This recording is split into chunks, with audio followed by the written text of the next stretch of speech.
नमो हरिहन्ताणम्।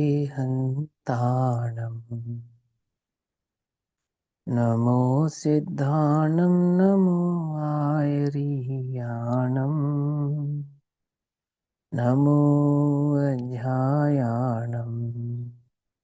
नमो लोये सहस्राहुणम्।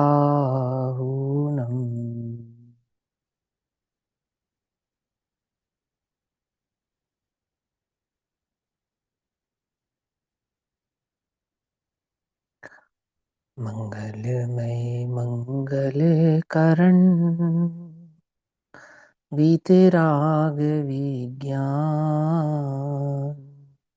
नमः ताहि जाते भय अरहंतादि महान। करिमंगल करहूँ महा ग्रंथ करने को कान। जाते मिले समाज सब पावे निज पद राज। इस भव तरु का मूले जानहु मिथ्या भाव। ताको करि निर्मूल अब करहु मोक्ष उपाय।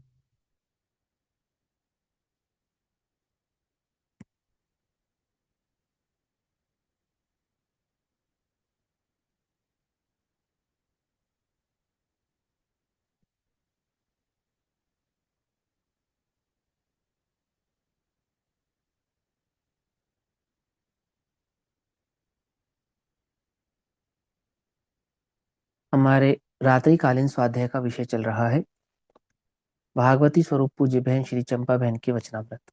और बहन श्री के इन वचनामृतों को हम पूज्य गुरुदेव श्री के वचनामृत प्रवचनों के माध्यम से समझ रहे हैं।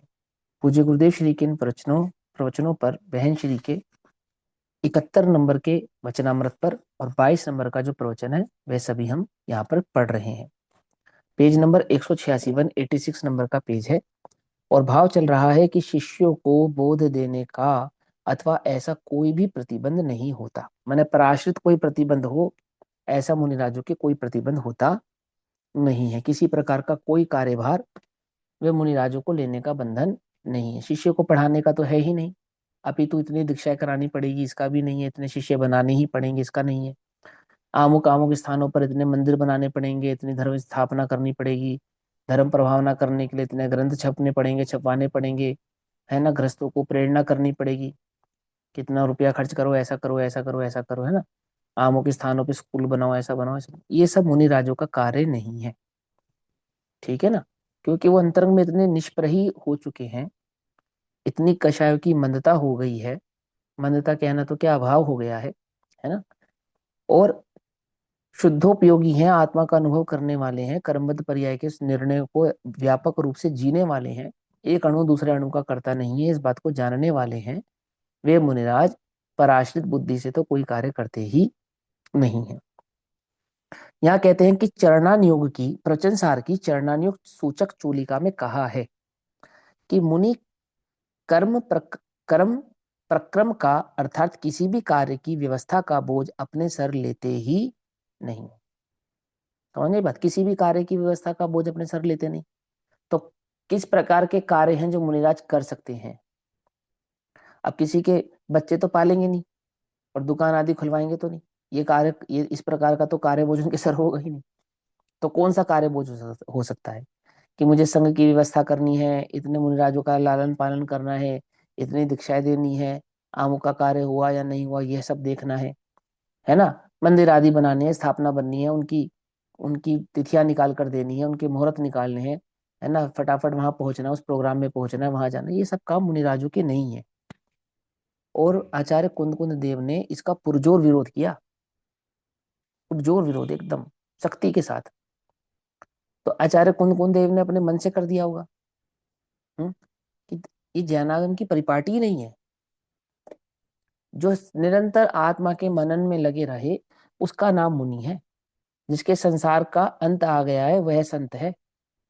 समझ में बात। ये सब संसार के कार्य करने पड़े उसका नाम मुनि नहीं है। ये मुनियों के कार्य नहीं है।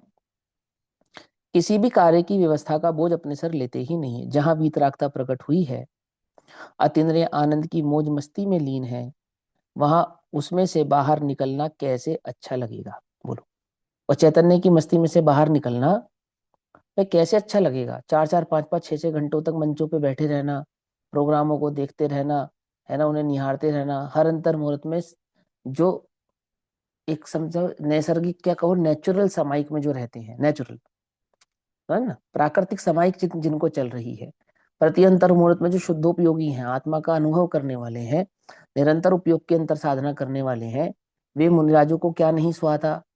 बहुत भीड़ सुहाती नहीं है, बहुत लोगों के बीच में रहना उन्हें सुहाता नहीं है। समझ में आई बात? नहीं समझ में? कि नहीं भैया वो तो हजारों लोगों के बीच में बैठे बैठे भी अंतर्मुखी हो जाते हैं, ऐसा नहीं होता है, ऐसा नहीं होता है। हालांकि मुनिराजों के ऐसे होने का निषेध भी नहीं है, लेकिन वे बुद्धि पूर्वक तो ऐसे क्रियाकलापों में जाते नहीं, जाते ही नहीं है। काजल की कोठरी में कितने भी सियान हो जाओ, एक दाग तो लागे ही लागे है भैया। समझे नहीं? गृहस्थों की संगति तो काजल की कुठरिया जैसी है।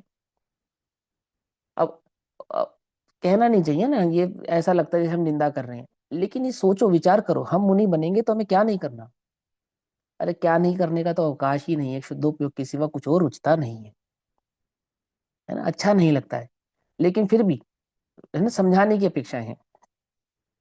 अष्टपहूड़ में तो बहुत विस्तार से कहा ही है, अन्य अन्य ग्रंथों में भी बहुत विस्तार से ये बात कही ही है, अपने को भी समझ में आनी चाहिए। पाद प्रक्षालन के नाम पे कितना जल वेस्ट करते हैं? पहले ये परिवार करेगा, फिर ये परिवार करेगा, फिर ये परिवार करेगा, फिर ये परिवार करेगा, पर यही लगा रहता है? वो बस पांव ही धुलवाते रहते मुनिराज है। अनादिकाल से जग में स्वामी, जल से सुचिता को माना, शुद्ध निजातम सम्यक रत्न त्रय निधि को नहीं पहचाना। वो मुनिराज जो रत्नत्रय के स्वयं धारी ही हैं, शुद्ध निजात निधि को पहचानने वाले हैं, किसका प्रक्षालन करेंगे? किसका प्रक्षालन करवाएंगे? यदा कदा सहज योग से कोई कार्य बनता है तो होता भी है, उसका निषेध नहीं है ना। नवदा भक्ति पूर्वक आहार आदि के लिए आहारशाला में प्रवेश करते समय इस प्रकार की क्रिया भी होती हैं, पाद प्रक्षालन आदि भी होते हैं। सुबह से शाम तक पाद प्रक्षालन नहीं हो रहे हैं, है ना। स्थापना के नाम पे, मंदिरों की स्थापना के नाम पे 8 8 9 9 घंटे मंचों पे बैठे हैं, स्त्रियों का संसर्ग हो रहा है दिन छिपने के बाद भी। समझे? बात समझ में नहीं आती है ना। अब वो नाना प्रकार की बातें हैं। आचार्य तो कहते हैं, हालांकि भट्टारक मुनिराजों का विशेषण है। क्या कहा? परम भट्टारक किसको कहते हैं? अरहंत भगवान को। भट्टारक किसको कहते हैं? गणधर देवों को। परंतु ये भट्टारक नहीं, भट्ट है। भट्ट है माने क्या? भट्ट शब्द के दो अर्थ होते हैं। एक तो होता है श्रेष्ठ, और एक अर्थ होता है भ्रष्ट। समझे नहीं समझे? ये कह रही कि क्या है ये सब मुनिराजों का कार्य नहीं है। किसके लिए कह रहे हो भैया? कौन से मुनिराज के लिए कह रहे हो? अरे जब हम मुनि होंगे, समझे, तो ये सब कार्य नहीं करने अपने को, ये सावधानी अपने चित्त में, कि ये मुनियों का, सच्चे मुनियों का स्वरूप नहीं है, नहीं है। देखो एक बात समझो, अगर पढ़ाई में बुद्धि कम लगती है तो इसका मतलब ये नहीं है कि खेल में बुद्धि अधिक लगाओ। क्या कहा? समझे बात? नहीं समझे? आप अपने बच्चे को क्या कहते हैं? पापा मुझे कम समझ में आता है। तो बेटा कम समझ में आता है तो कम पढ़ो, लेकिन पढ़ो, पढ़ना तो पड़ेगा। थोड़ा धीरे धीरे याद करो, जल्दी जल्दी मत करो, थोड़ा अधिक समय लगाओ। भाई जिसको कम समझ में आता है उसको तो समय ज्यादा लगाना चाहिए। लगाना चाहिए नहीं लगाना चाहिए? जिसकी बुद्धि कम हो उसे तो पढ़ने में उपयोग और ज्यादा लगाना चाहिए, कि नहीं? ऐसा ही है ना। हमारा शुद्ध उपयोग में उपयोग नहीं टिकता, तो उपयोग टिके ऐसा कार्य करना। तो ऐसे कार्य कर रहा है जहां पे उपयोग टिक ही नहीं सकता। क्या? खेल के मैदान में नहीं होगी पढ़ाई? समझ में आई बात? नहीं? अरे खेल का मैदान तो छोड़ना पड़ेगा, दोस्तों की संगति तो छोड़नी पड़ेगी। और कम समझ में आता है तो कम पढ़, लेकिन उपयोग तो पढ़ाने में लगाना ही पड़ेगा और ज्यादा लगाना पड़ेगा। ऐसा ही है ना, ये तो सीधा सा लॉजिक है, सिंपल। जिस पे धन कम है उसको मेहनत अधिक करनी पड़ेगी, नहीं करनी पड़ेगी बोलो? करनी पड़ेगी ना। ऐसा ही है, अधिक धनार्थी कम मेहनत करे तो चलेगा, और कम धनार्थी करे कम मेहनत तो नहीं चलेगा भाई। जीवन जीना है तो कार्य करना ही पड़ेगा। ऐसे मुनि पने का स्वरूप तो क्या है? शुद्धोपयोग की आराधना, शुद्धोपयोग की स्थिति। और नहीं उपयोग टिकता है तो क्या करूं? कि उपयोग टिके ऐसा कार्य कर, उपयोग ही ना टिके ऐसा कार्य नहीं कर। गृहस्थों की संगति में रहेगा तो उपयोग टिकेगा नहीं। क्या कहा? गृहस्थों की संगति में क्या होता है? बोलो। परिणाम चढ़ते हैं गिरते हैं? हैं? गिरते हैं, परिणाम गिरते हैं। इसी में लगा रहता है। कितना कितना बड़ा सा पंडाल था, कितने लोग आए थे। अरे तुमने अखबार में 500 लोग छिप छाप दिए, 5,000 लोग आए थे हमारी सभा में तो है।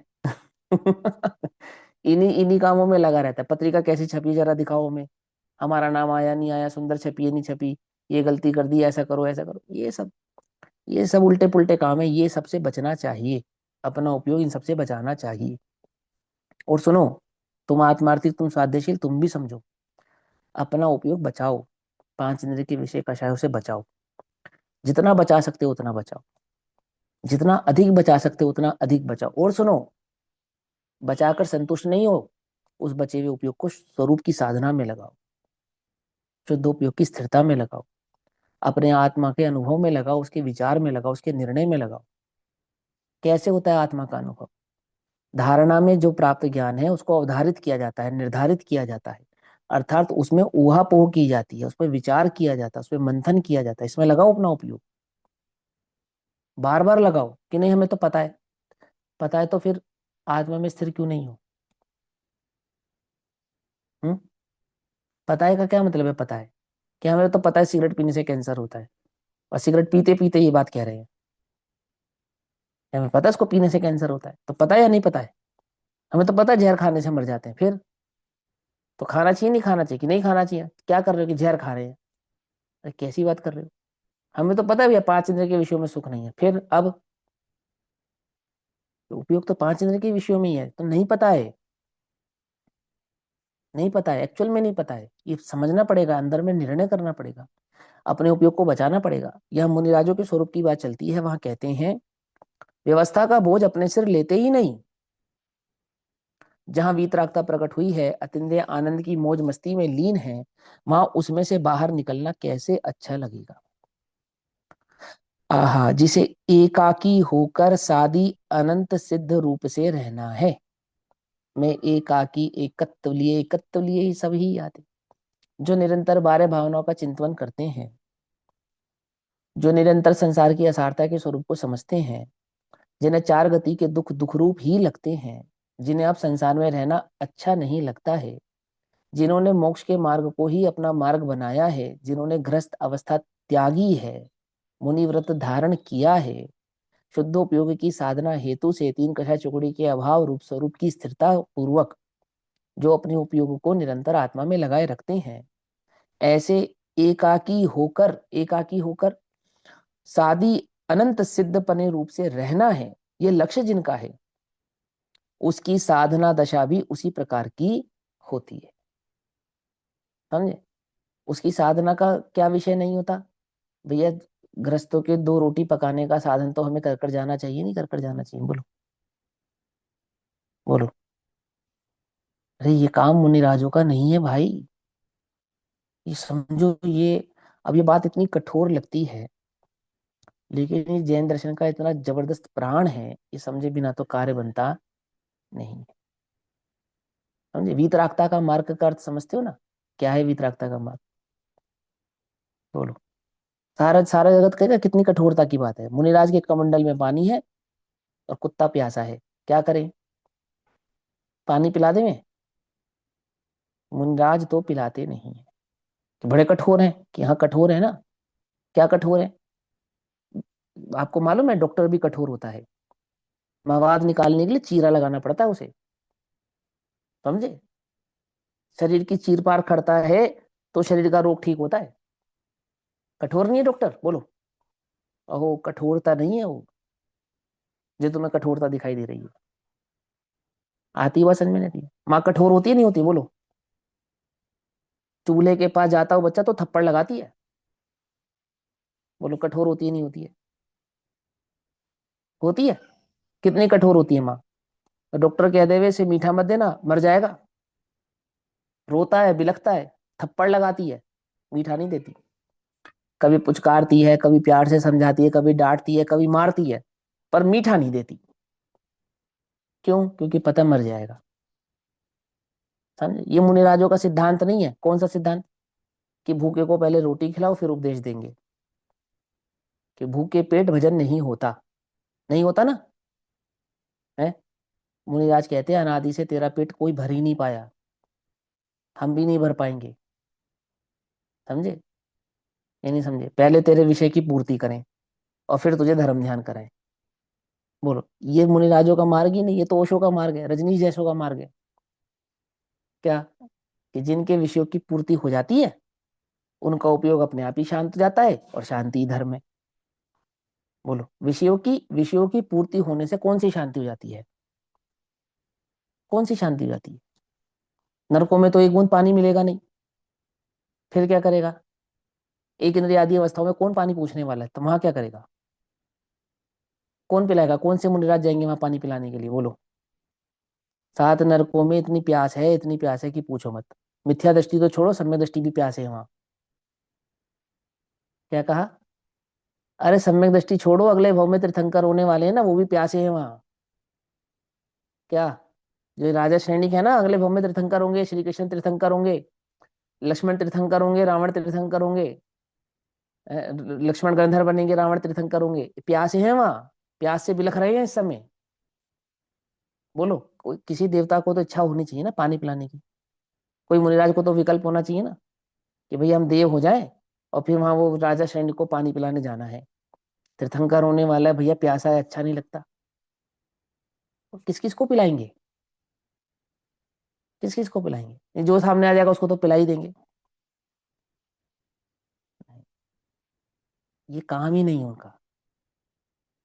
सोचो मुनि दशा क्या है। सोचो। हाँ सही बात है, कृष्णा की खाई खूब भरी, पर रिक्त रही वह, रिक्त रही। क्या कहते हैं? जिसे एकाकी होकर सादी अनंत सिद्ध रूप से रहना है, उसकी साधना दशा भी उसी ही प्रकार की होती है। साधन दशा साधना दशा उसी ही प्रकार की होती है। वहां द्विपना, अर्थात दूसरों को प्रतिबोध देना। यहाँ तो प्रतिबोध का ही कह रहे, प्रतिबंधित नहीं है। पर जो मुनिराज का कार्य ही है उपदेश देना। समझे नहीं समझे? धर्म ध्यान में जो धर्मोपदेश है, वो धर्मोपदेश मुनिराजों का कार्य माना गया। लेकिन कैसा कार्य है? कि प्रतिबंधित नहीं है, इच्छा होगी तो देंगे, नहीं होगी तो नहीं देंगे। तो इच्छा कब होती है उनकी? कि पहले तो वो इच्छा को दुख रूप जानते हैं, कि धर्मोपदेश रूपी इच्छा को भी दुख रूप जानते हैं, कि हाँ उसे भी दुख रूप जानते हैं, बंध का कारण जानते हैं, संसार का कारण जानते हैं। तथापि कोई धर्म भीरु जीव बहुत बार धर्म का मार्ग पूछे तो एक बार कहते हैं। क्या कहा? कोई बहुत बार पूछे तो एक बार कहते हैं। ऐसा है क्यों? ऐसा क्यों करते हैं वो? ऐसा क्यों करते हैं? क्योंकि वो जानते हैं संसार का प्रत्येक द्रव्य कैसा है, प्रत्येक परमाणु कैसा है, कि अपनी योग्यता से परिणमित होता है, किसी के परिणमाने से परिणमित होता नहीं है। समझो, ये स्वतंत्रता के मार्ग को वे मुनिराज जीते हैं, जीते जागते जीते हैं। क्या कहते हैं? दूसरों को प्रतिबोध देना आदि प्रतिबंध नहीं होते, प्रतिबंधित नहीं होते, मैंने बंधे हुए नहीं है इस बात से कि हमें उपदेश देना ही पड़ेगा, हमें तो तुम्हें समझाना ही पड़ेगा। समझो समझो, आओ। ये सब मुनिराजों का कार्य ही नहीं है। ऊपर तो गुरुदेव कह चुके, पाठशाला खुलवावे, स्कूल खुलावे, विद्यालय खुलावे, ये सब मुनिराजों के काम नहीं है। समझे या नहीं समझे? हमारा आशीर्वाद तुम्हारे साथ है, किसके लिए? कि खूब बढ़िया दुकान खोलो, है, वहां बच्चे मारने की दवाई भी बेचो, कीड़े मारकर जो सिल्क पैदा होता है वो भी बेचो, सभी प्रकार के अभक्ष भी बेचो, है ना, चमड़े की वस्तुएं भी बेचो, भक्ष्य भक्ष्य पदार्थ का कोई विवेक नहीं है, जो करना है सो करो। सुनो, बस 10% दान कर देना। तो तुम्हारे सारे पाप क्या हो जाएंगे? माफ हो जाएंगे, है ना? सब माफ हो जाएंगे। क्यों? क्योंकि हमने पाप की कमाई का एक हिस्सा कहाँ लगाया था? धर्म में लगाया था। है? प्रतिबंध नहीं होते, शिष्य बनाए इसलिए उन्हें प्रतिदिन घंटे 2 घंटे पढ़ाना ही होगा। उपाध्याय को तो पढ़ाना ही होगा ना। किसी को भी नियम नहीं है पढ़ाने का, पढ़ाना ही होगा, ये नियम नहीं है। पठन पाठन करते हैं, लेकिन पठन पाठन कराना ही पड़ेगा, ऐसे प्रतिबंधित नहीं है। क्यों? क्योंकि शुद्धोपयोग की साधना के लिए मुनि बने हैं। राग आदि होता है, संजुलन कषाय की तीव्रता होती है, ग्रंथ आदि के लेखन भी होते हैं, उपदेश भी होते हैं, निषेध नहीं है। परंतु उससे क्या नहीं है, बंधे नहीं है, कि करना ही पड़ेगा, शुद्धोपयोग छोड़कर ये कार्य तो करना ही पड़ेगा। समझे? आजकल तो भागे भागे हैं, यहाँ भाग रहे हैं, वहां भाग रहे हैं, वहां भाग रहे हैं, वहां भाग रहे हैं, वहां भाग रहे हैं। सर्वधर्म समान है, सर्वधर्म सम्मान सम्मेलन। धर्म किसे कहते हैं, खबर ही नहीं है प्रभु। है कि नहीं? वो हम समाज में सौहार्द बिठाना चाहते हैं। कैसे बैठता है समाज में सौहार्द? बोलो। बिना सम्य दर्शन के क्या सौहार्द है? बिना कषायों को जीते क्या सौहार्द है? और समाज तो कहती ही उसे है जहाँ सौहार्द होता नहीं, क्या? उल्टा नहीं पकड़ना। ये तो मुनिराजों का कार्य नहीं है। कुल मिला के बात इतनी सी है। गृहस्थ आदियों को राग होता है, राग में इस प्रकार के कार्य करते हैं तो करो। मुनिराजों को तो ऐसा व्यर्थ का राग होता नहीं है। व्याख्यान देना ही होगा, ऐसा बंधन नहीं है। पंच परमेष्टि में ऐसी होती है साधु की दशा। जो पंच परमेष्टि में स्थित है ना, एक साधु परमेष्टि, उस साधु परमेष्टि की ऐसी दशा होती है। उनका जिसे ज्ञान नहीं है, साधु के स्वरूप का जिसे ज्ञान नहीं है, और जिस तिस को साधु मान बैठे, उसने पंच परमेष्टि को नहीं पहचाना, इसलिए उसके तो व्यवहार श्रद्धान का भी ठिकाना नहीं है। निश्चय से श्रद्धान की तो बात ही जाने दो। जिस उसके तो देवशास्त्र गुरु की ही समझ नहीं है। सच्चे देव, सच्चा शास्त्र, सच्चा गुरु किसका जो स्वरूप है, उसी की खबर नहीं। जब उसी की खबर नहीं है, व्यवहार श्रद्धान ही नहीं है, तो क्या कहते हैं, उसके तो व्यवहार श्रद्धान का ठिकाना नहीं है। निश्चय श्रद्धान की तो बात ही जाने दो। स्वरूप में लीनता वृद्धिगंत होती है, अर्थात मुनि को अतीन्द्रिय आनंद में विशेष लीनता होती ही जाती है। कि चौथे काल के मुनिराजों को होती हो, ऐसा नहीं। पंचम काल के मुनिराजों को भी होती है, सच्चे मुनिराजों को होती ही है। नाम के आगे भावलिंगी लिखने से भावलिंगी नहीं होते मुनिराज, समझना ध्यान से। भावलिंग तो उनका स्वरूप है, आचरण है। जब मुनिराज कह दिया ना, तो वही वही इतना ही इनफ है। स्पष्ट हो, उनको ये नहीं बताना पड़ेगा हम भावलिंगी, हम द्रव्यलिंगी, ऐसे बताएंगे क्या मुनिराज? भावलिंग मुनिराजों का कोई विशेषण है क्या? अरे भावलिंग तो मुनिराजों का स्वरूप है। क्या कहा? समझे? जैसे देखो, ऐसे समझो कि मैं हिमांशु जैन लड़का हूं, ऐसा। ऐसा मुझे इस पर ऐसे ब्रैकेट में लिखना पड़े, लड़का हूं, ऐसा लिखना पड़े अपने नाम के आगे या पीछे, तो कैसा लगेगा? तो सारी दुनिया क्या पूछेगी मुझसे कि क्यों भैया, डाउट है क्या आपको कुछ? हमें तो कोई डाउट नहीं है। तुम्हें कोई डाउट है क्या? तुम अपने नाम के आगे से अलग से क्यों लिखते हो कि मैं लड़का हूँ? अरे वो तो दिख ही रहा है ना। मेरी बात समझ रहे नहीं? मतलब कोई कोई आपसे आपका विशेषण ये पूछेगा क्या कि मुझे अपने नाम के आगे ये विशेषण लगाना पड़े कि मैं स्त्री हूँ या मैं पुरुष हूँ? ऐसा विशेषण लगा के घूमता है कोई? बोलो, मुनिराज अपने नाम के आगे ये विशेषण लगाएंगे कि हम भावलिंगी हैं? क्या कहो, कुछ समझ में आई बात? नहीं समझ में आई? मैंने समझो, एक बात की गहराई को समझो। तो स्वरूप ही है, उस दशा का ही स्वरूप है वो तो। मुनि माने भावलिंग ही होता है। भावलिंग का अर्थ क्या होता है? भावलिंग का अर्थ क्या होता है? अनुभव, आत्मानुभव। हाँ ठीक है। लिंग माने पहचान। ठीक। प्रचुर और भाव माने, स्वसंवेदन। प्रचुर स्वसंवेदन। हाँ, भाव माने ज्ञान, लिंग माने पहचान। ज्ञान ही जिनकी पहचान है, अर्थात जिन्होंने अपने को एक ज्ञायक भाव भगवान आत्मा ही माना है। समझ में बात नहीं? समझ? आत्मज्ञानम स्वयं ज्ञानम ज्ञानाद अन्यत करोति किम। आत्मा ज्ञान स्वरूप है, ऐसी जिनकी, मुनि माने क्या, ओहो ज्ञान स्वरूपी। मुनि से पूछो कौन हो तुम, तो क्या बोलेंगे, कौन है हम, कौन है हम, कि हम तो ज्ञायक हैं। समझे। प्रभु समो शरण में तुम्हें क्या बता रहे, तुम कौन हो, तू एक ज्ञायक भगवान आत्मा है ना, ऐसे ही बता रहे हैं ना। समो शरण में भगवान देवादिदेव क्या बतला रहे हैं, तू कौन है, कि तू एक ज्ञायक भगवान आत्मा है। मुनिराज अपने को क्या देख रहे हैं, एक ज्ञायक भगवान आत्मा देख रहे हैं। तुम्हें क्या बतला रहे, तुम कौन हो, कौन हो तुम, एक ज्ञायक भगवान आत्मा हो।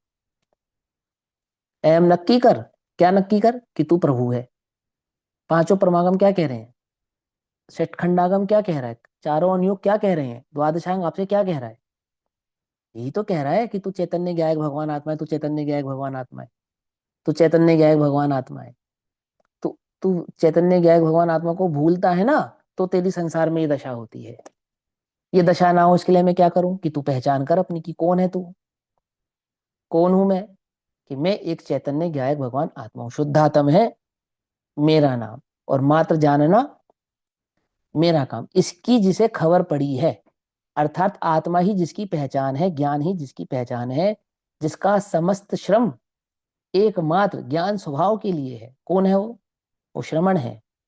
आई समझ, भाव लिंग का अर्थ क्या होता है, लिंग, लिंग माने पहचान, भाव माने ज्ञान, ज्ञान ही, जिसने अपनी सत्ता ज्ञान स्वभाव से ही मानी है। किससे नहीं मानी, देह आदि से नहीं मानी, छह उपशम ज्ञान आदि भाव से नहीं मानी। ओहो केवल ज्ञान से भी जिसने अपनी सत्ता को स्वीकार नहीं किया है, किससे स्वीकार किया है, जिसने अपनी सत्ता को एक ज्ञायक भगवान आत्मा स्वरूप से ही स्वीकार किया है। जो सारे जगत के चैतन्य को चैतन्य मात्र ही देखता है, जड़ को जड़ ही देखता है, किसी को करता नहीं देखता है। समझे नहीं समझे, ये उसकी पहचान है। समझ में, बात नहीं समझ में, क्या कहा, हो जाती है ना कुछ लोगों की जगत में पहचान हो जाती है, कि भाई साहब ये मिले हैं तो यही बात करेंगे। जिन्हें ज्योतिष से प्रेम होता है वो जब भी मिलते हैं ज्योतिष की ही बात करते हैं। मिलते हैं ना ऐसे ऐसे लोग होते हैं ना, है ना, जिससे जिस चीज का जिन्हें थोड़ी बहुत मेडिकल की समझ होती है, तो जब भी मिलेंगे वो दवाइयों की ही बात करेंगे। हमसे कोई मिलता है हम तो आत्मा की चर्चा करते हैं। ऐसे मुद्रा सारे संसार को कैसे देखते हैं, हैं, जीव को जीव देखते हैं, पुद्गल को पुद्गल देखते हैं। ज्ञान के विभाग उनके चैतन्य भाव स्वभाव में उपयोग की धारा में निरंतर बहता रहता है, यही उनकी पहचान है। बस वो दूसरी कोई पहचान नहीं है, यही उनका लिंग है, भावलिंग। समझ में ही बात नहीं समझ में, ये उनको बतलाना नहीं पड़ेगा कि आत्मा हमारी पहचान है, वे तो मानते हैं हम आत्मा ही है। समझ में आई, क्या कहा, लेकिन वो विशेषण लगाना पड़ता है, क्यों, क्योंकि हम औरों से कुछ विशेष हैं। समझ में आई, ऐसा नहीं है, देखो क्या कहते हैं, मुनि को अतीन्द्रिय आनंद में विशेष लीनता होती ही जाती है, कि पंचम काल में होती हो, चौथे काल में होती होगी, ना ना भाई, होती ही जाती है, पंचम काल में भी होती है। वो तो मुनि का स्वभाव स्वरूप ही ऐसा है। श्रीमद में समय समय अनंत गुणे वृंदिगंत संयम परिणाम की बात आती है। भगवान आत्मा का जिसे अभी पूर्ण आश्रय नहीं हुआ है, क्या, अपने चैतन्य स्वभाव का जिसे क्या नहीं हुआ है, पूर्ण आश्रय नहीं हुआ है, पूर्ण स्वभाव का आश्रय लेकर मध्यम दशा वर्तती है। अर्थात जिसे अभी केवल ज्ञान प्रकट नहीं हुआ है ना, अपनी पूर्ण सिद्ध दशा प्रकट नहीं हुई है, पूर्ण सिद्धत्व भाव प्रकट नहीं हुआ है, तो ऐसे अपने पूर्ण सिद्धत्व भाव का आश्रय लेकर, पर्याय सापेक्ष नहीं, द्रव्य सापेक्ष। समझ में बात नहीं समझ में, क्या, मोह मत्सर विनश जावे बस ज्ञाता दृष्टा रह जाओ। तो ज्ञाता दृष्टा भाव जो है उसकी जो संपूर्णता है, संपूर्ण स्थिरता है, एकमात्र अनादि अनंत माने सादी अनंत भाव की स्थिरता का जो परिणाम है, स्थिर होने का जो प्रयास है, उसका आश्रय लेकर जो मध्यम दशा वर्तती है। देखो अब ये बहुत ध्यान से समझना, अपने को भी समझ में आनी चाहिए ये बात। अपने को एक छल ग्रहण होता है ना, कि शुभोपयोग क्या है, क्या है शुभोपयोग, कि स्वाध्याय का परिणाम, आत्मा के चिंतन का परिणाम, देव दर्शन आदि का परिणाम, इसका नाम शुभोपयोग है। तो जो शुभोपयोग में संतुष्ट है उनको क्या नहीं होता, कि उनको शुद्धोपयोग नहीं होता या आत्मानुभव नहीं होता। तो अब हम शुभोपयोग ना करें कि तुझे शुभोपयोग की खबर ही नहीं है। तो शुभोपयोग किसे कहते हैं, कि हमें आत्मा में स्थिरता के सिवा कुछ नहीं चाहिए। तो उस आत्मा की स्थिरता के प्रयास में जो निरंतर अपने उपयोगों को लगाए हुए हैं, हुए नहीं है, लगाए हुए हैं, तो वो आत्मा में स्थिर होने के प्रयास का नाम है शुभोपयोग। और जो शुभोपयोग में संतुष्ट है कि हम प्रयास कर तो रहे हैं, उनका नहीं है शुभोपयोग। तो किन का है, कि उन्हें प्रयास भी नहीं दिख रहा, प्रयास से संतुष्टि भी नहीं हो रही, और एकमात्र चैतन्य की स्थिरता के सिवा उन्हें कुछ और चाहिए ही नहीं। जिन्हें उस स्थिरता के सिवा कुछ और नहीं चाहिए, जो उस स्थिरता के प्रयास में निरंतर अपने योग उपयोग को लगाए बैठे हैं, उनका शुभोपयोग ही वास्तव में शुद्धोपयोग का कारक है। आई समझ में बात, नहीं समझ? बाकी किसी का शुभोपयोग शुद्धोपयोग का कारक निमित्त की अपेक्षा से नहीं कहा जाता। ऐसे उन्होंने क्या कहा, कि मुनि राजों को क्या चाहिए, कि एक सिद्धत्व के सिवा और कुछ नहीं चाहिए, और कुछ नहीं चाहिए। तो फिर वो क्या कर रहे हैं, कि सिद्धत्व की साधना में उपयोग को लगाए हुए बैठे हैं, और वो जो उपयोग लगा हुआ है ना जहां पे, वो मध्यम दशा है। कैसी है वो दशा, छठे सातवें छठे सातवें छठे सातवें गुणस्थान की झूलती हुई दशा है। क्या कहते हैं, पूर्ण स्वभाव का आश्रय लेकर मध्यम दशा वर्तती है। उसे समय के परिणाम बढ़ते ही जाते हैं, उसे संयम के परिणाम बढ़ते ही जाते हैं। संयम के परिणाम का अर्थ क्या हुआ, अंतर में देखें तो आत्मा की स्थिरता, करणानुयोग की अपेक्षा से देखें तो गुण स्थान, और चरणानुयोग की अपेक्षा से देखें तो बाह्य आचरण आदि, जो अणुव्रत आदि महाव्रत आदि हैं, उनका पालना होता ही जाता है। पूर्ण आश्रय ले तो केवल ज्ञान हो जाए। हम्म यदि किंचित भी आश्रय ना लिया हो तो वह सम्यक दृष्टि ही नहीं है। मुनि की तो बात ही छोड़ो, जिसने अपने चैतन्य भगवान आत्मा का आश्रय ही नहीं लिया, समझे नहीं समझे, जो अभी अपने पापों को ही डिफेंड कर रहा है। क्या कहा, आती है समझ में?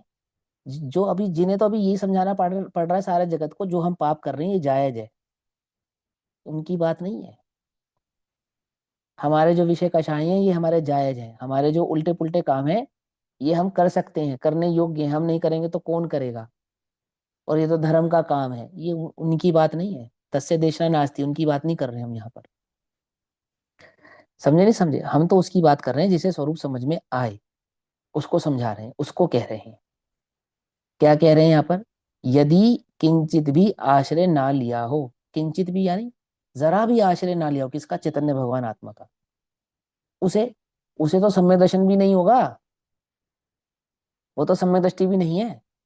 पूर्ण दशा का आश्रय तो छोड़ो, जिसने अपने चैतन्य ज्ञान भगवान आत्मा का ही आश्रय नहीं लिया और किंचित आश्रय नहीं लिया, वह तो सम्यक दृष्टि भी नहीं है। मध्यम आश्रय में, मध्यम वीतराग दशा में वर्तता है, उसे स्वरूप में लीनता बढ़ती जाती है। मुनिपना ऐसा होता है ना, माने आत्मा के आश्रय पूर्वक जो निरंतर आत्मा की स्थिरता की भावना रहती है, और उस स्थिरता की भावना के कारण जिनका गुणस्थान बढ़ता जाता है, ऐसे बढ़ते हुए गुणस्थान की जो दशा है, उसमें जो छठे सातवें गुणस्थान का मध्यम परिणाम है, उस मध्यम परिणाम का नाम ही वास्तव में मुनि दशा है।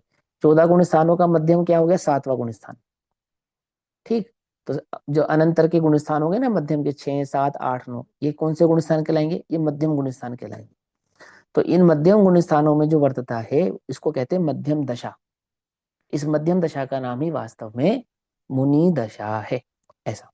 अब वचनामृत क्रमांक 72, 72 नंबर का वचनामृत पढ़ते हैं। 187, 187 नंबर का पेज है। यहाँ कहते हैं, देखो कुछ लोगों को मुनिराजों के विषय में चर्चा करते हैं ना तो बहुत आनंद आता है, समझना ध्यान से। लेकिन वो आनंद की अपेक्षा अपने को समझ में आनी चाहिए, किसी पे कटाक्ष करने के लिए नहीं, किसी में दोष देखने के लिए नहीं, अपितु अपना दोष निकालने के लिए, अपितु अपने अंदर में अपने चैतन्य भाव भगवान आत्मा की भावना को और प्रबल करने के लिए, है ना। अंदर में अपने ये विचार होना चाहिए, कि सोचो, विचार तो करो, कि जिसने घर घर अपना घर भी त्याग दिया, बीवी बच्चे भी त्याग दिए, माता पिता भी छोड़ दिए, और तो और वस्त्र भी छोड़ दिए, हाथ में कर पात्र में निर्दोषता पूर्वक एक समय आहार करता है, ऐसा जीव भी पराश्रय बुद्धि छोड़ नहीं पाता।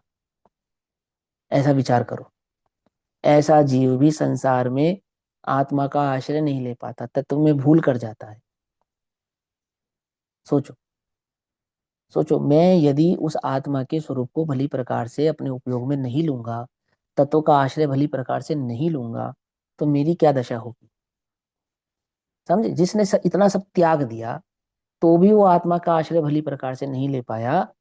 मैं विचार तो करूं, यदि यह भूल मैंने की तो मेरी क्या दशा हो? आती है वो समझ में? मुझे यह भूल नहीं करनी है, ये नहीं करनी, क्योंकि सदगृहस्थ नाम ही उसका है, जो गृहस्थ रहना चाहता नहीं है।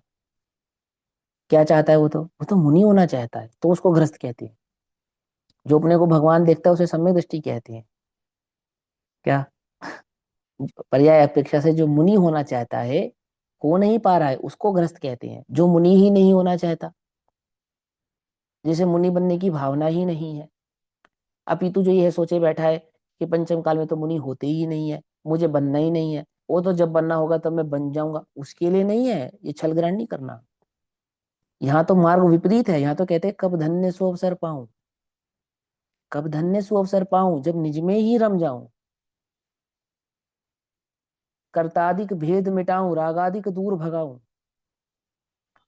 कर दूर रागादिक निरंतर, आत्म को निर्मल करूं, दो बीस परिशह सह सदा।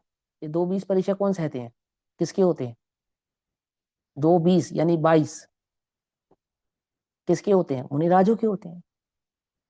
निज धर्म दश धारण करूं, तप तपहु द्वादश। किसने? मुनिराज ने लिखी है ना ये भक्ति? किसने लिखी है? मुनिराज ने लिखी है। तुम्हें यही नहीं पता? अमरचंद, अमरचंद नाम के कवि ने लिखी है। स्वाध्यायशील जीव ने लिखी है ना। दौलत राम जी की भक्तियां पढ़ो, भैया भगवती दास जी की भक्तियां पढ़ो, बनारसी दास जी की पढ़ो, क्या कहते हैं वो? समझे बात? नहीं समझे? हम हमें तो मुनि होना है ना। हाँ, होना है ना, इसमें क्या बात है? हमारी भावना है मुनि होने की, नकली नकली नहीं। ये तुम्हें तुम्हें रिझाने के लिए कह रहे, रिझाने के लिए नहीं, अपने कल्याण के लिए। आचार्य अमरचंद्र देव कहते हैं शुद्ध गृहस्थ तो उसी का नाम है जो मुनि होना चाहता है। और सुनो, हम तुम्हें गृहस्थी का उपदेश भी किस लिए देते हैं? कि मुनि बनने की सामर्थ्य तुम में कैसे पैदा हो, उसके लिए देते हैं। तुम गृहस्थ बने रहो उसके लिए नहीं देते हैं। क्यों? गृहस्थ बने रहोगे तो हमारी आहार पानी चलता रहेगा, है ना? इसके लिए नहीं देते हैं, इसके लिए नहीं देते। ये सब मुनि हो जाएंगे तो आहार कौन देगा? पूछो किसी एक आचार्य से ये बात, कुंद कुंद आचार्य से पूछो कि भगवान सभी मुनि हो जाएंगे तो आहार कौन देगा? है? वो पता है कुंद कुंद भगवान क्या कहेंगे? आहार देने की पड़ी है तुझे? अरे सब मुनि हो जाएंगे, सिद्ध ही होंगे चारों ओर। क्या? समझ में? बात नहीं समझ में आई? सिद्ध ही होंगे। और वो तो सिद्धों का साम्राज्य तो सिद्ध शिला है, वहां क्या आहार क्या पानी? अनाहरी चैतन्य भगवान आत्मा देखेंगे। भाई ये कैसी मजाक की बात कर रहे हो? जब 2 दिन भूख लगेगी, रोटी नहीं मिलेगी, तब पता चलेगा। ये दशा ही अद्भुत है, तुम्हें समझ में आने वाली ही नहीं। जिसकी सुख बुद्धि भी धन में बैठी है, देह में बैठी है, रसना में बैठी है, उसको ये बात समझती नहीं है, उसको नहीं पचती है, उसे तो अटपटी लगती है। समझे नहीं समझे? उसे तो लगता है पागल है ये, क्या बेकार की बातें कर रहे, बड़ी बड़ी बातें कर रहे हैं, लोगों को रिझाने की बातें कर रहे हैं। हाँ भैया, ये कहने में अच्छी लगती है। अरे कहने में नहीं भाई, ये होने में भी अच्छी है। परम सुख की दाता है, परम आनंद की दाता है, अनंत संसार को मिटाने की बात है, मिटाने की। अनंत संसार समझता है? अनंत दुख मिटाने की बात है। वो जैसे किसी का कैंसर ठीक कर दिया हो। कैंसर तो बहुत छोटी बात है, बहुत छोटी बात है। अनंत संसार किसे कहते हैं? संसार में जितने रोग हैं ना, वो भी थोड़े हैं एक समय के दुख को अगर तुम देखो तो। एक समय के दुख को यदि समझ पाए जीव तो जन्म से लेकर मरण तक के समस्त दुखों को जितना एक जीव को जन्म के समय से लेकर और मरण काल तक दुख होता है, मैक्सिमम एक श्वास में 18 बार करता है उतना दुख का वेदन तो ये जीव। समझे, सिर्फ जन्म और मरण का दुख नहीं लेता वो, कितना दुख है, लेकिन इसे अभी समझ नहीं आता है, चेता नहीं है ना अंदर से, लगता नहीं है अंदर से, तो उसे लगता है ये कैसी बातें हैं। शुद्धात्मा की स्थिरता का, उसके अनुभव का जो मार्ग है ना, संसार के अभाव होने का जो मार्ग है, वो मार्ग ही कुछ अद्भुत है, अद्भुत।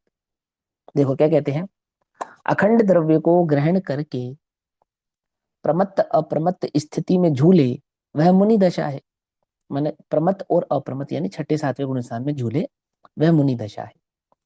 हालांकि झूलना मुनि दशा नहीं है, बढ़ना है मुनि दशा तो, लेकिन वो सातवें गुण स्थान की अपेक्षा से, मुनिराजों की तात्कालिक अवस्था की अपेक्षा से, है ना, चूंकि वो मार्ग ही छठे सातवें गुण स्थान से चलता शुरू होता है, उस अपेक्षा से कि मिनिमम न्यूनतम यदि कोई मुनिराज की स्थिति होगी भी तो कितनी होगी, कि छठे सातवें गुण स्थान से झूलने से नीचे तो नहीं होगी। पंचम गुण स्थान में हो उसको मुनि नहीं कहते, चौथे गुण स्थान में हो उसको मुनि नहीं कहते, वो तो छठे सातवें गुण स्थान की जो अवस्था है, वास्तव में तो उस अवस्था से ही मुनिपना शुरू होता है। मुनिराज स्वरूप में निरंतर जागृत हैं। जागृत है माने स्वरूप को कभी भूलते नहीं है। आई बात समझ में नहीं आई, भूलते नहीं है। उनकी एषणा समिति, उनकी भाषा समिति, है ना, उनके मन वचन काय के उपयोग वो कैसे हैं, निरंतर उनका उपयोग, निरंतर उनका ज्ञान ध्यान कैसा है, जागृत। जागृत किसमें, स्वरूप में जागृत, स्वरूप में जागृत। जो उपसर्गकर्ता को भी भगवान देखते हो, भला बुरा ना कहते हो, कैसी है वो मुनि दशा, समझ नहीं पाते समझ। जब अन्य मतियों ने अपने मुनियों को कहा नंगे, तो मुनि राजों ने कहा हाँ है ना, अनंग आत्मा के भाव को धारण करते हैं इसलिए नंग है, आत्मा अनंग है, जिसने अपने को अनंग धारण किया है, माना है, वो नंग है। ऐसे गाथा है धवला की, लुच्चा, तो ये तो लुच्चे हैं, बोले केश लोच करते हैं इसलिए लुच्चे हैं। समझ में बात नहीं, समझ में मैंने वो, कहा वो उनके पास ऐसा अवकाश नहीं है कि वो द्वेष का रिप्लाई द्वेष से देंगे, ऐसा नहीं है, है ना। यहाँ तो सच्चे स्वरूप की बात चलती है, तो कहते हैं मुनिराज स्वरूप में निरंतर जागृत हैं। मुनिराज जहां जागते हैं वहां जगत सोता है। जब जग विषयों में रच पच कर गाफिल निद्रा में सोता है, तब तब शांत निराकुल मानस तुम तत्वों का चिंतन करते हो। तो जगत कब सोता है, रात में सोता है ना, रात की बात है ना उस पंक्तियों में। अरे वो तो निरंतर सोया हुआ ही है, समझे। वहां वो नहीं है कि वो रात में वो स्वरूप का ध्यान करते हैं और क्या नाम है हम रात में सोते हैं, ऐसा नहीं। तो ये तो जगत निरंतर पांच इंद्रिय के विषयों में सोया हुआ ही है, गाफिल ही है। महा मोह मद, मोह महामद पियो अनादि, समझे। मोह की शराब तो मदिरा तो इसने अनादि से पी ही रखी है, बेहोश ही है वहां। और वो कैसे है मुनिराज, वे बेहोश नहीं है। कहाँ बेहोश नहीं है, कि इंद्रिय के व्यापार में, इंद्रिय के विषयों में बेहोश नहीं है। समझ में ये बात नहीं, समझ में। अब यहाँ भागना, वहां भागना, वहां भागना, ये सब गृहस्थों के काम है। क्या कहा, सुबह से उठते हैं हम, क्या लगती है हमें, अब दुकान जाना, अब ये करना, अब ये करना, अब ये करना, इसमें भागा दौड़ी करते रहते हैं ना। अब मुनिराजों को भी यही काम मिल जाए फिर, सुबह से उठते साथ अब भागना है। कहाँ भागना है, कि वहां भागना है, वहां भागना है, इतने दिन में वहां पहुंचना है, इतने दिन में ये सब, ये सब नहीं, ये सब नहीं, ये सब नहीं। वो धर्म का कार्य लगता है, कि धर्म का काम है ना। मुनिराज जहां जागते हैं वहां जगत सोता है, जगत जहां जागता है वहां मुनिराज सोते हैं। कहाँ जागता है जगत, जगत पांच इंद्रिय के विषयों में जागा हुआ है और मुनिराज उन विषयों में सोए हुए हैं। सारे जगत को क्या दिखता है, यश दिखता है, धन दिखता है, वैभव दिखता है, साम्राज्य दिखता है, बड़े बड़े ईंट चूने पत्थर गारे की दीवारें दिखती हैं, बस जगत को क्या दिखता, पुद्गल के सिवा कुछ नहीं दिखता। पुद्गल के फैलाव को ही धर्म का फैलाव समझता है, पुद्गल की सजावट को धर्म की सजावट समझता है, एक पुद्गल से दूसरे पुद्गल को जोड़ने को धर्म समझता है, पुद्गल के परिवर्तन को धर्म समझता है, बस और कुछ नहीं धर्म, और कुछ नहीं धर्म। कितने पहाड़ काटे जाते हैं, कितना अनछना पानी वेस्ट किया जाता है जब जिन प्रतिमाएं बनती हैं, कि भैया वो तो कोई बात नहीं, धर्म में तो पाप जो है क्या है, धर्म कार्य के लिए पाप पाप नहीं है, नहीं है ना, धर्म कार्य में किया गया पाप पाप नहीं है, है ना। ये कौन से वेद पुराण पढ़कर आए हैं कि धर्म कार्य के लिए किया गया पाप पाप नहीं है। बंद सदैव बंद ही है, सदैव बंद का ही कारक है, ये जैन दर्शन है भाई। पोपो भाई का राज नथी, क्या कहते गुरुदेव, पोपो भाई का राज नहीं है कि तुमने कह दिया कि धर्म क्षेत्र के लिए इसलिए पाप नहीं है, अरे जो काम गृहस्थों का है वो गृहस्थों का ही है। मुनिराज उसकी अनुमोदना करते नहीं, कैसे नहीं करते, करित कारित अनुमोदन तीनों भावों से नहीं करते, तीनों योग से नहीं करते। समझ में ही बात नहीं, समझ में नहीं करते हैं। पुद्गल की सजावट, पुद्गल में यहाँ सोना लगा दो, यहाँ चांदी लगा दो, क्या सोना चांदी, क्या दम है इनमें, सोना चांदी में क्या दम है बोलो। सोना चांदी घर में कम था क्या जो तुम छोड़ कर आए थे। असली बात तो यही है कि घर भी इसलिए छोड़ा था कि सोना चांदी नहीं था, उल्टा नहीं पकड़ना। यहाँ आके बस वो सोना चांदी दिखता है। क्या करता है जीव, जीव को जब शक्ति प्राप्त होती है तो सबसे पहले क्या करता है, उस शक्ति का प्रयोग वहां करता है, उस विषय में करता है जिस विषय की उसे इच्छा है, मालूम। ये साइकोलॉजिकल जीव का की स्वभाव की प्रवृत्ति ही है, वृत्ति ही है। इसलिए थोड़े से प्रभावक होते हैं ना जीव, थोड़े प्रभावक होते हैं, बस वो ईंट चूने पत्थर में लग जाते हैं। थोड़ी प्रभावना हुई नहीं, प्रभावक बने नहीं, थोड़ा पुण्य का उदय तीव्र हुआ नहीं, और कहाँ लग गए, कहाँ सारा उपयोग कहाँ चला जाता है, ओ भाई वो ईंट चूने पत्थर के सजावट में बनाने में, और भाई ये करते रहो, ये करते रहो, ये करते रहो। क्या मुनि दशा, कितनी अद्भुत दशा है, कितनी अद्भुत दशा है, विचार तो करो। कोई महल नहीं, कोई अटारी नहीं, कोई छप्पर नहीं, कुछ नहीं, एक चैतन्य के सिवा। ओहो, नाम में ही दिगंबर लगा है जिनके, क्या। अधिक से अधिक, अधिक से अधिक, अधिक से अधिक यदि तुम्हें हमारी दीवारियां देखनी है तो दिशाएं हैं बस, ये बस, और कुछ नहीं, कुछ भी नहीं। सुनो, ये शूरवीरों का मार्ग है। जगत जहां जागता है वहां मुनिराज सोते हैं। मुनिराज जो निश्चय न्याश्रित मोक्ष की प्राप्ति करें। क्या कहा, मुनिराज कौन, मुनिराज जो निश्चय नय आश्रित, अर्थात जो निश्चय नय की विषयभूत वस्तु है, ऐसा जो मोक्ष मार्ग है, उस मोक्ष मार्ग की क्या करते हैं, उसकी प्राप्ति में ही निरंतर अपने उपयोग को लगाए हुए हैं, वे मुनिराज हैं। समझ नहीं बात, पुण्य का दुरुपयोग है ये। तुम आत्मा की साधना के लिए निकले, और तुम्हारी आत्मा की साधना में कुछ ऐसा पुण्य का योग बना कि प्रभावना का योग बन गया। अब तुम्हारी सारी शक्ति कहाँ लगने लगी, इतने यहाँ यहाँ ऐसी दीवारें खड़े कर दो, यहाँ ये खड़े कर दो, यहाँ ये जगह खरीद लो, ये ट्रस्ट बना लो, ये सब, ये काम, ये आत्मार्थी के करने योग्य कार्य नहीं है। अरे भैया क्या नाम है, गुरुदेव ने भी तो किया ना। अरे हम मुनि की बात कर रहे हैं, पहली बात तो मुनि की बात कर रहे हैं, दूसरी बात, गुरुदेव ने भी, गुरुदेव नहीं चाहते थे कि ऐसा हो, ऐसा हो, ऐसा हो। गुरुदेव आपको मालूम, सोनगढ़ में जब मंदिर बनना था तो मंदिर जिस स्थान पे बन रहा था वहाँ, वहाँ नीम का पेड़ बीच में आ रहा था। तो पता है गुरुदेव ने क्या कहा, तो छोटा बना लो, तुम्हें बनाना है तो, पेड़ नहीं कटेगा। क्या कहा गुरुदेव ने, कि नहीं वो मंदिर का डिजाइन खराब हो जाएगा, वो ऐसा हो जाएगा, ऐसे। गुरुदेव ने कहा नहीं, पेड़ नहीं कटेगा। तो फिर वो क्या करा, कमेटी ने गुरुदेव को बताए बिना पेड़ काट दिया, बताया नहीं गुरुदेव को, चुपके से काट दिया।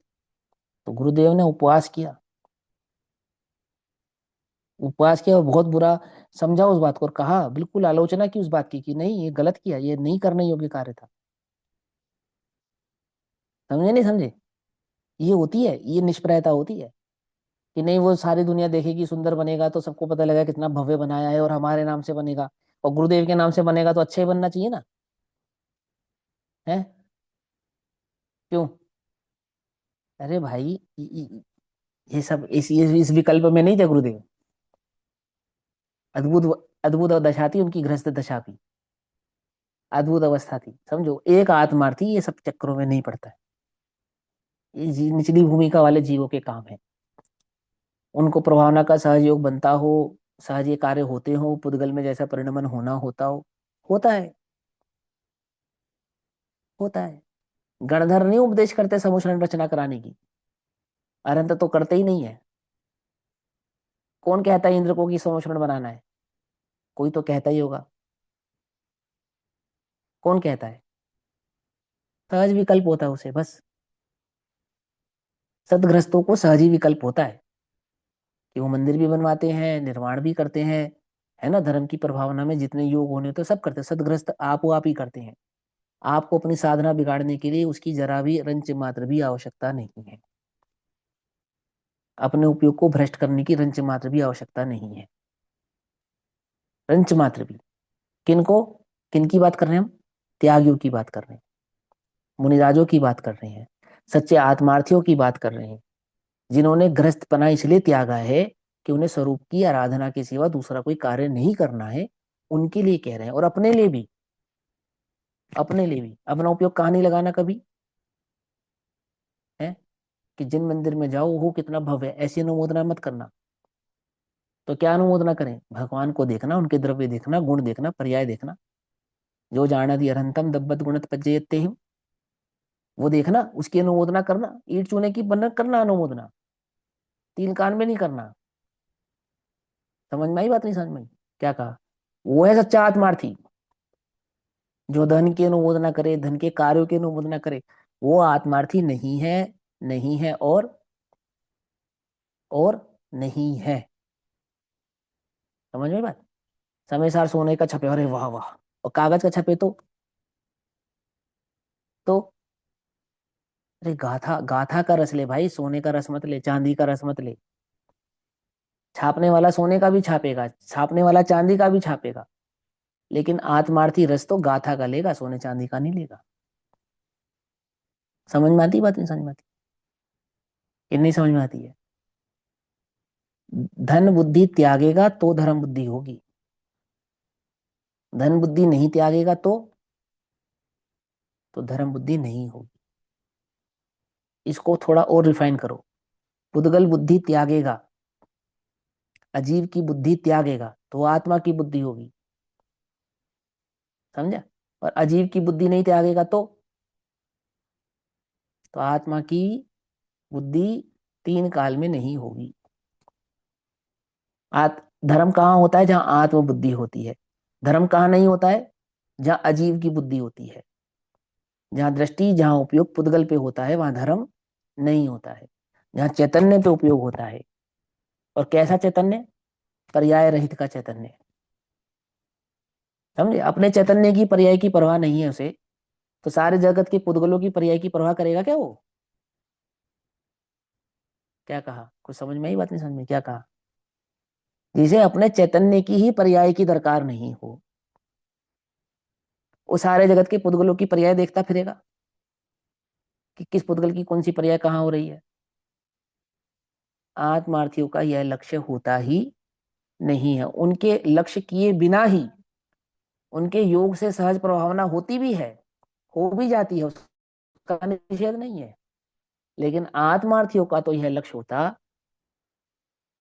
नहीं है। ये समझो ध्यान से, ठीक? बाकी चर्चा हम कल करेंगे। ओम नमः सिद्धेभ्यः।